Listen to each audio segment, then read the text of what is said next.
So we are back, we're halfway through day 3 of the Horrific Film Festival, Romford Horror 2024, and we have just seen a short movie collection, only the best use of the term horrible ever, and Pocket Film of Superstitions. Let's go down the line and what we all did on this project. My name's Shend. I narrated it. Can you tell? My normal accent's like that's right, but yeah, I'm an actor, so I just cheated. I'm Tom Lee Rutter. I directed, edited, everything else really, apart from scoring it, which brings us to... I'm Craigus. I scored it, and I did a load of the Foley. Well, you did. Sound You did design. lots of the Foley. I mean, this was the first time I've seen it. My name's Caroline Munro, and I played... What did I play? The High Priestess. The High Priestess, I played that. It's the first time I've seen it, and what a clever young man this is.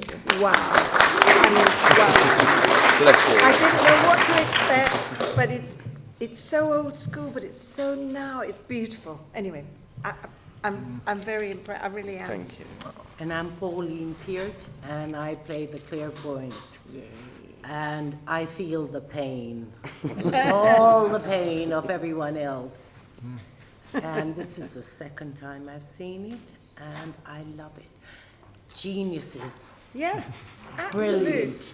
I think when Caroline was sauce and then I was sauce, I went, oh God, Yes. why? What are we getting, going to do? What are we getting into? But yes, You never know these days. no, you never know. But yeah, Now we know the end result. Fantastic. I mean, really, I'm so impressed. I am so impressed. Thank you, ladies. I'm kind of taking it all in. I have to pass it back to the main man because it's your baby. Well, I first mean, of it all, really is your baby. As a member of the selection committee, I have to absolutely echo that because I thought this was stunning. This is a great film and I'm so glad we got to show it here today, but it's been a bit of a labour of love for you. Could you tell us a little bit about the process that you've had going through this movie and casting as well, I guess? So I was really struggling with narrative features and filmmaking because I was working elsewhere full time. So it's a case of how do I, carry on doing what I love but fitting it around my lifestyle. I made a film in 2017 called Bella in the Witch Elm, which was a very vignetted piece about a local piece of folklore local to us. And it was strung together by a narrator. So I thought, well, I really like this way of filmmaking because I can get people in for the day, we can make some magic, I can wave them off, and then a narrator can just string it all together, and then somewhere in the editing process we can make it work. So I thought, why not expand on that? I love early cinema, I love silent cinema, I love really esoteric stuff, and it felt natural to just carry on down that trajectory really. It's a cracking movie, and a little bit about casting because I think just about everyone here will know. So how did you get this band of merry men together? Well, it was operating as part of the indie community, which of which it's a very small world. We all know each other, but it's also kind of having the courage to take that leap to ask sort of these beautiful ladies here to become a part of that, because I wanted to really chime into the films that really inspired me to make this as well and kind of add to the fabric. So it's a case of all the people I love on the scene, get them involved, because I can get them up for a day or involved for a day or two, wave them off, then they're all part of the tapestry, so to speak, and then it was just gaining the courage then to sort of progress from there, How did a humble narrator get involved? I had no idea.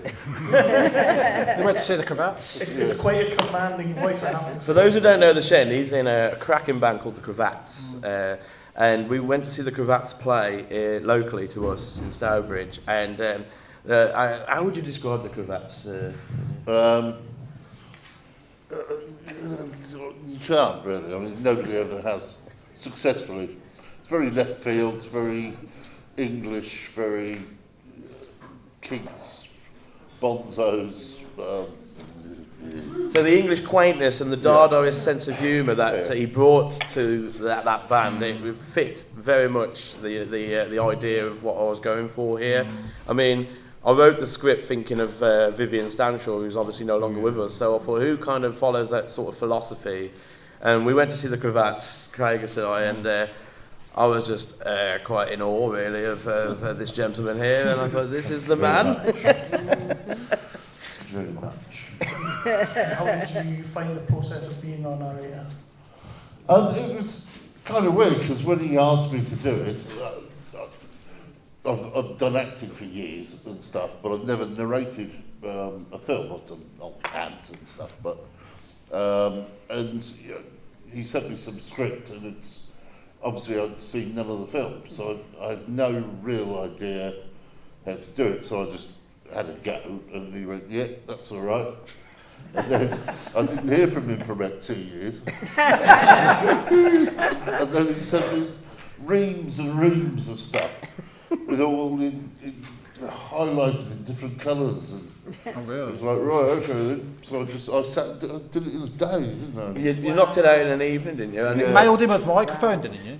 What the hell? This was during COVID, so, you know, it was a case of, at first I was going to come down to Brighton, where you are, we're going to record it, and I was going to finally get to meet the man himself, and we were going to have a good time. And then COVID stopped all that, really, you know. So it was a case of, right, buy Shend a mic, send it down to him, and then send him the script and annotate it in different colours, I guess. Yeah. And it was a really lovely process, because I'd send stuff back, and Tom would send me notes about, look, that word there, if you could do that line like that. And it sort of made sense. It made sense, because it just totally got into the whole story of it. It was great. And it just so happened to fit the visuals, because you went in blind and narrated it as he thought would sound right, and it just happened it did, really. Yeah. So we were lucky. I get the feeling, Tom, that you're one of these creatives that's a little bit critical of himself. So what I'm going to do is I'm going to go down the line with everybody, but we'll start with you. Up there on the screen today when you've been watching it, what are you most proud of? I'm just proud of the fact that it's a very sort of, you know, lo-fi film. It's from the school of DIY, but it was working with those limitations to create something where you can create a sort of something that appeals to everyone, really, because, you know, a lot of people can be critical of low to no budget filmmaking. So I thought, well, let's scale this back to the best we can and distill it down to create something that's suitable for everybody. And watching that on, you know, this was made for, Bella and the Witch was made for £5, a crinkly £5 note and a pickled onion. This was made for a £10 note and a jar of pickled onions, and it's still very, very, very low budget. But I feel like I still feel in some parts, personally, I feel we transcended that. Absolutely. You could never tell it was made on that kind of budget. It's mad. Well done, well done. Thank you. And everyone else, for your parts, is there anything up there that... Well, that's the first time I've seen it on the big screen. Nice. And it's just unique. I mean, I don't know any other film that, yes, you can go, oh, there's that bit that's a bit like so-and-so, but I've never seen a film like that. It's like something in a dream, you know, swirling around in your head. It's great.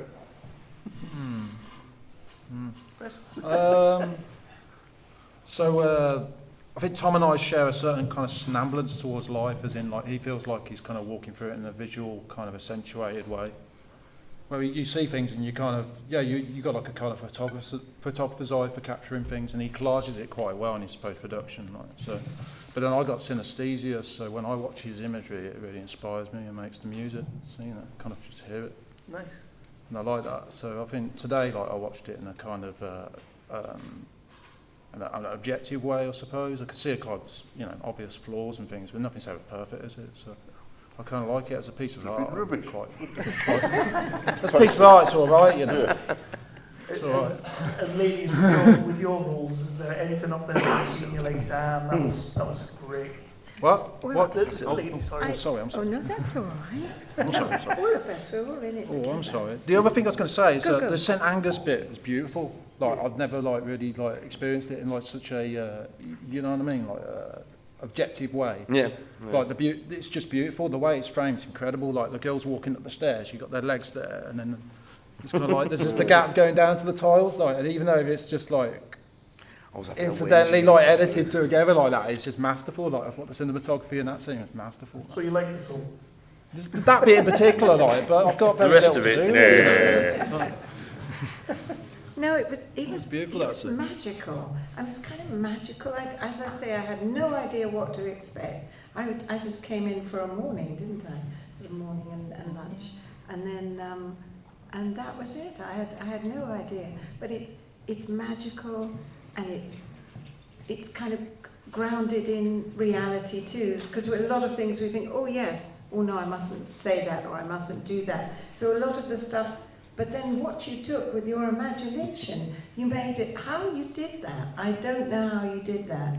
I mean, that is really... Thank you. No, brilliant, absolutely brilliant. All the different ideas that we think of a lot, oh, I shouldn't do that, or the black cat, or the light, you know, all the things that we don't step on when we're a kid and things. It was just, I don't know. I have a lot of scenes in my head now. I should go to bed with them all swimming around my head. In a good way. Yes. Yeah, I was quite disturbed with the baby. I don't know if anybody else, but I thought, It's a bit too far. It was, yeah. Well, yes, it kind of all made sense. I just thought, I am quite, as they say, I suppose they do now, blown away by it. You know, it's brilliant, really, and everybody in it. You know, he managed to get everybody in it, and the lovely team we had on our day. That was, you had the students there, and it just. Is anybody here today? Unfortunately, not. No. Oh. With Caroline, the idea was we'd film Caroline's cutaways to make life a bit easier for us all, and to do that we shot at High Barnet College. Michael and Lou of Fausty Films really facilitated that for us as they teach there. But the stipulation was their students got involved as part of it, so they all had the honour of working with Caroline that day. But they all took part. They all didn't took they? it in They were just turns. They did, and it was just. So they changed from the lighting to the camera to the smoke machine. It was such a lovely, warm feeling. It was. And it was gentle. Cause I'd actually just lost my husband, you know, about a week before. So I promised I'd do this. So it was the best thing. And I will never most ever cathartic forget thing. that. I really, really appreciate what you really, did. Because the very film was a special. valentine towards everything that you've done before. All of the stuff that we've all done, I know. So yes, I shall always remember that. And I'm excited. Spread that word now. Whoa, all over. I know Pauline does all the time, don't you? No, Yes. and you were amazing. Whoa. Yes, I Very did, spooky. and I do. I got conned into it. That's all I can say. I'm sensing a running theme. And never ever let somebody say yes before you know why you're saying yes. That's all I'm telling you. And I've got Martin to murder. I've got Lau to kill. Lau. They came and picked me up. Took me to a place. Stoke-on-Trent. You went to Stoke-on-Trent? Yes, on the that's day. cool. Yeah. Into the weirdest house I've ever encountered in my life. It was good, though. Superstition, I found there. I now know what some of the things my parents used to say to me. Because I love black cats. They used to call me cat eyes, so I accepted that. So all of it came together, having seen the whole film in Southend. And that was the first time. But that day of filming, and lots of lovely, lovely people were there.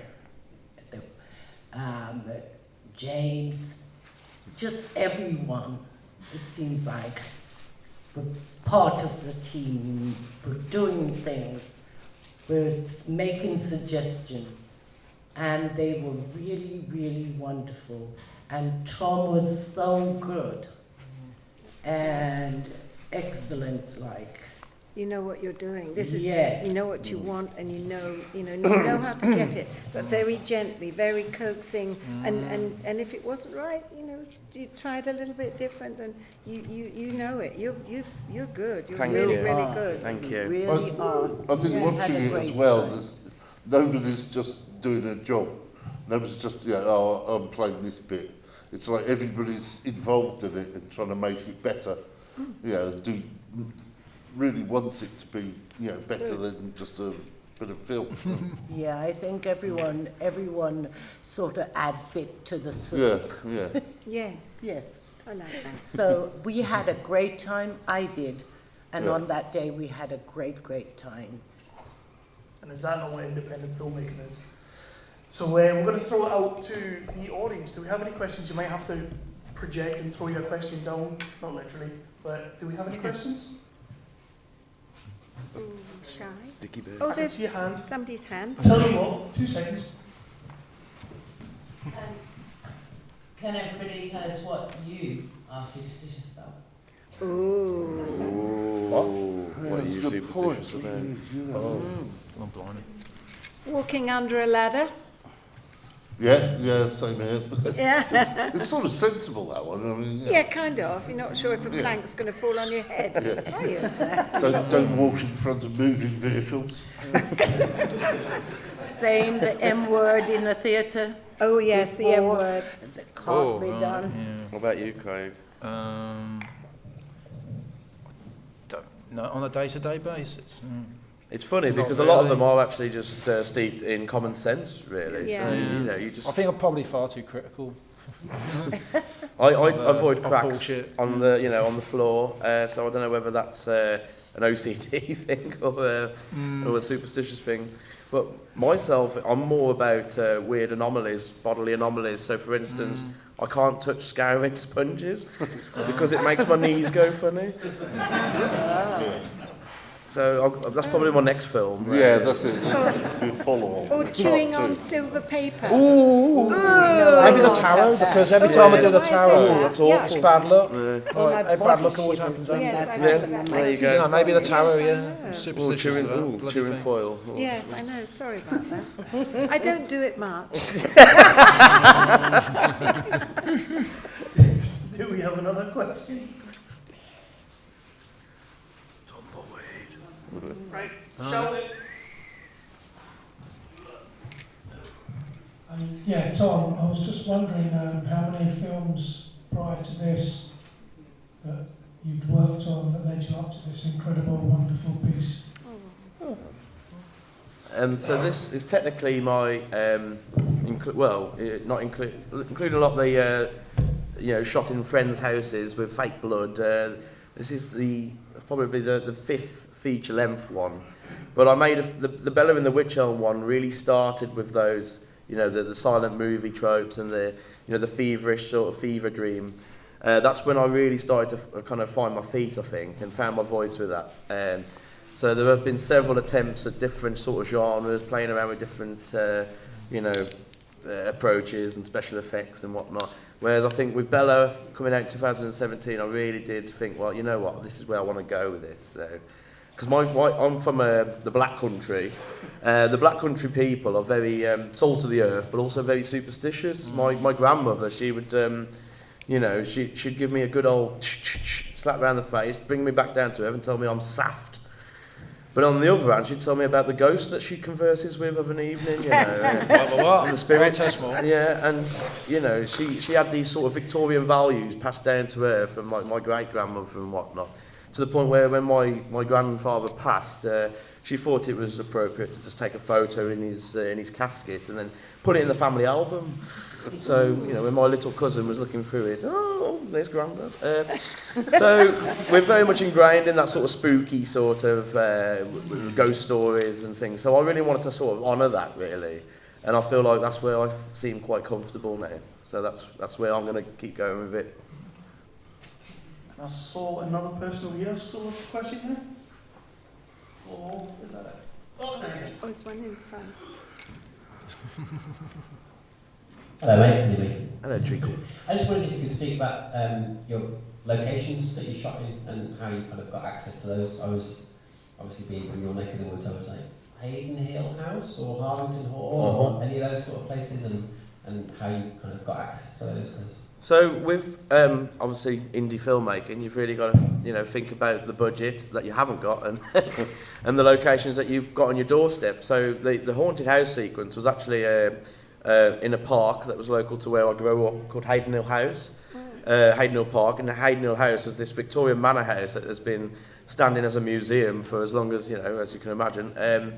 And because it's local council, you sort of go in, you pitch your idea, and then you offer to give them a donation, and then they let you run riot for the day. So museums were the sort of hot spot. The end scene with Pablo and the psychiatrist, that was the Holst Birthplace Museum in Cheltenham. So the piano where he supposedly conducted wrote the planets. We're running around with plastic brains. That was really good. So whatever we could find that was reasonable within our budget. I mean, the Victorian house with the woman lay dead on the bed. That was a guy in Nottingham who just transformed his cottage into the Victorian kind of living Victorian cottage.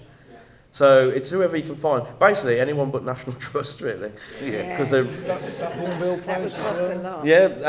yeah, absolutely. There's so many different, museums on your doorstep. That I think as soon as you get yourself in there, and because we didn't have on-set sound for most of it, you could run around getting your shots and kind of obstruct all the museum-y bits, and not worry about how the character's going to go from scene A to scene B to scene C, because you've got it as a self-contained little vignette.